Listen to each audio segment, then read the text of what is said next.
पिताजी, खाना तैयार है, नहा कर आ जाइए। हाँ, अरे तुझे खाना पकाने को किसने कहा? तेरी परीक्षा नजदीक है ना, तू बस मन लगा कर पढ़। पर अगर मैं नहीं बनाऊंगी तो फिर कौन बनाएगा? आप जल्दी से नहा कर आइए।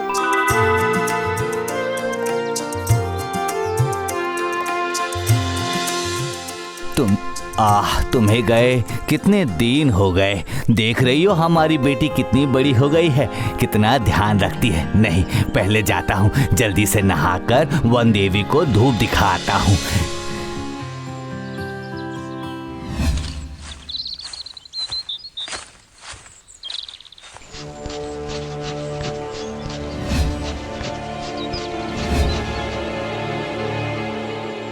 अच्छा, लकड़ियाँ चोरी की जा रही हैं। हाँ, रुको, अभी मजा चखाता हूँ।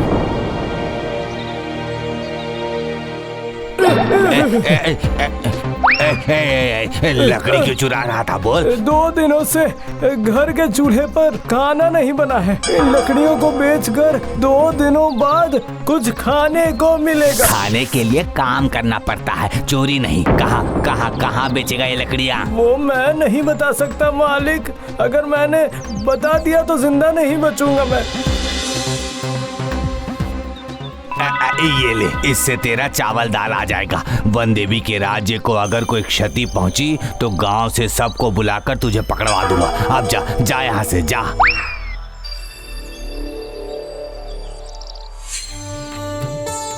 जय जय माँ वन देवी, अपनी छाया में सभी को अच्छा रखिए। जल्दी ही बेटी की परीक्षा शुरू होने वाली है, आप उसका ध्यान रखना जिससे मेरी बच्ची अच्छे से तरक्की करे।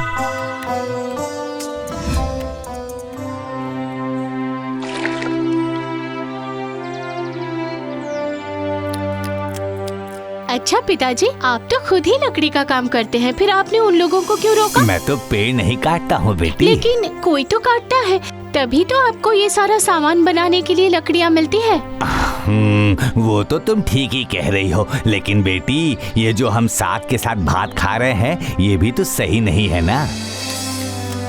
ये सब तो खेती में खेती की जाती है, खत्म तो नहीं होते। और मैं जो लकड़ी की चीजें बनाता हूँ ना, वो सब पेड़ कट जाने के बाद जब जगह खाली हो जाती है तो नए पौधे लगाकर उन्हें बड़ा किया जाता है। इससे वातावरण का सामंजस्य बना रहता है ना। अच्छा, ऐसी बात है। मुझे स्कूल के लिए देर हो रही है, मैं चलती हूँ पिताजी।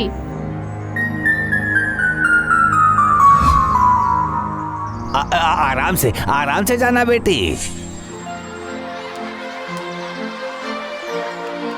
Good morning sir. Good morning. बैठो सभी, बैठ जाओ।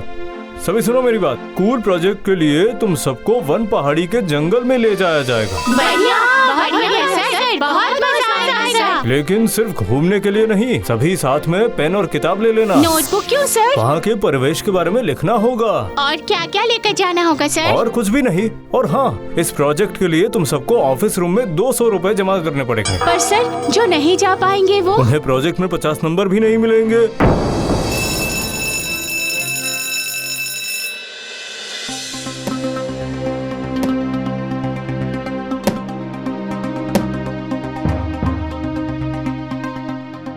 कहीं भी कोई लकड़ी तो दिखाई नहीं दे रही है। जंगल जाकर देख आता हूँ, शायद कुछ लकड़ियाँ मिल जाए।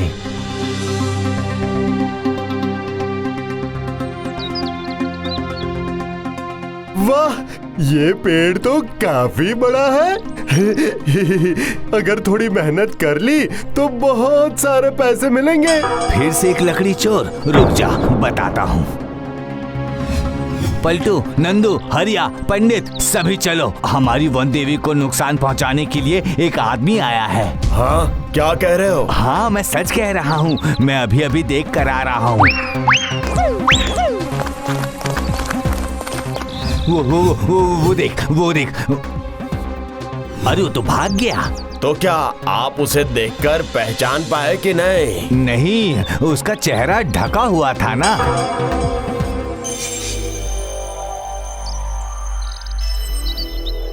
नहीं, कोई नहीं पहचान पाया मुझे। मेरे काम में दो दो बार रुकावट। मैं भी बताता हूँ, मुझे पहचानता नहीं अभी वो। अब तो उसे समझाना ही होगा कि शेर की गुफा में घुसने से पहले 10 बार सोचना चाहिए। तुम लोग उसे पहचान तो पाओगे ना? हाँ मालिक, उसका चेहरा बिल्कुल तस्वीर की तरह साफ है। फिर देर किस बात की? शुभ काम में देर नहीं करनी चाहिए, समझे?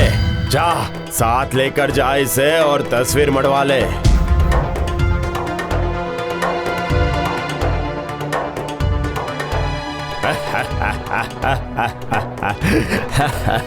अब चखेगा वो असली मजा।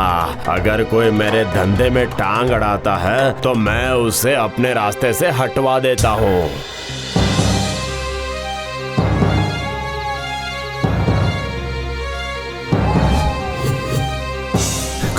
कौन हो तुम लोग?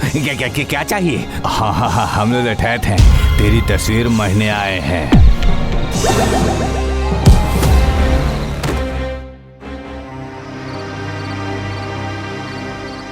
अब दर्द कम हुआ क्या पिताजी? हाँ, पहले से थोड़ा कम है, पर शरीर बहुत ही कमजोर लग रहा है बेटी। रहने दीजिए, उठने की जरूरत नहीं है, सोए रहिए। सोए रहने से कैसे चलेगा बेटी? मुझे अकेले के कंधे पर परिवार का भार है, फिर अभी तेरे स्कूल का प्रोजेक्ट भी है, नए क्लास में जाने का खर्च। चिंता मत कीजिए पिताजी, वनदेवी भी है ना। आहा, इस वक्त ये तूफान कैसा? ये खिड़कियां जरा बंद कर दे बेटी। चिंता मत कर कन्हाई, हर इंसान को जीवन में कभी ना कभी परेशानियों का सामना करना पड़ता है, पर तेरे दुख और कष्ट के दिन अब खत्म होने वाले हैं। कौन है आप? मैं भोला चरण के चोर लकड़हारे के हाथों जिसे बचाने की वजह से तेरी आज ये हालत है। मैं वनदेवी हूँ। मैं यहाँ कुछ पत्ते रखकर जा रही हूँ, उन्हें पीस कर चोट वाली जगह पर लगाना, और आंगन में कुछ लकड़ियाँ रखकर जा रही हूँ, उनसे तू दरवाजा और खिड़की बनाना। देखना सब ठीक हो जाएगा।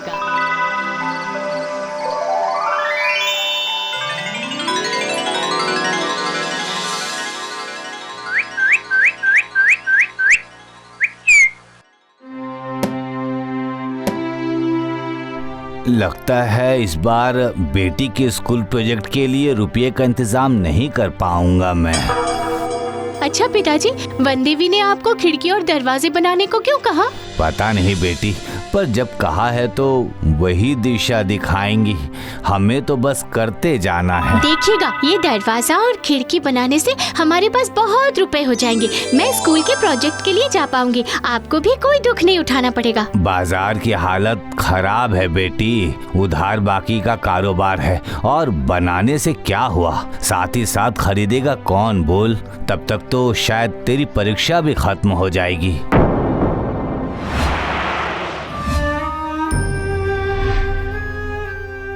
इस बार 50 नंबर ऐसे ही कम मिलेंगे। धत, कुछ भी अच्छा नहीं लग रहा। सर तो हमें इसी जगह के बारे में बोल रहे थे।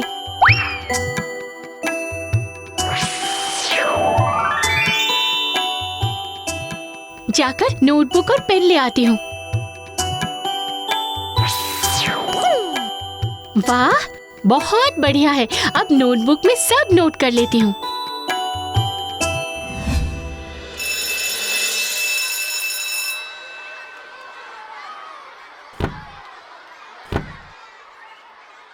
ये क्या, तुम तो हमारे साथ वन पहाड़ी के जंगल में नहीं गई थी? जरूर किसी से कॉपी किया है ना? नहीं सर, मैंने किसी से कॉपी नहीं की। तो फिर ये कैसे संभव है? सर, अगर प्रकृति चाहे तो सब संभव है।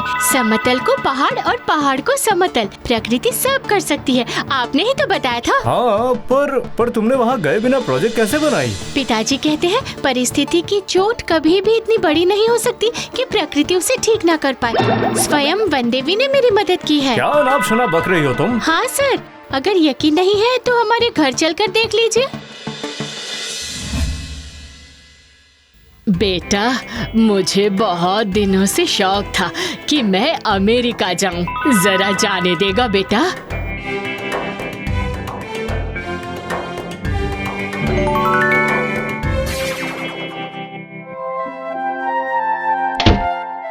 ये देखिए सर, यहाँ आकर आप कहाँ जाना चाहते हैं सिर्फ वही कहना होगा।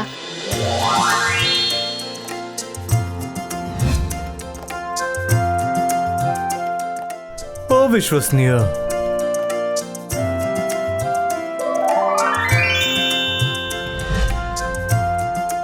सोना, ए सोना, स्कूल से वन पहाड़ी पर जाकर मेरा रुमाल खो गया था। ऐसा लग रहा है उस पेड़ के पास है। एक बार जाकर देख लूं क्या? जाना, किसने मना किया है? अब सोच रहा हूँ विदेश में प्रोजेक्ट रखूं, बिल्कुल फ्री। क्या कहती हो सोना? जैसा आप सही समझे। तो फिर तुम्हारे ज्ञान की सीमा भी थोड़ी बढ़ जाएगी।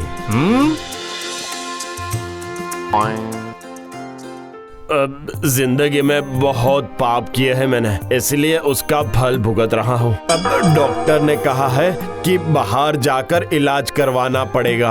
अब अगर मुझे जाने देते तो भाई कन्हाई, तुम्हारी उस खिड़की से मुझे विदेश जाने का थोड़ा मौका दे सकते हो? खुद की गलती समझ गए हैं, यही काफी है।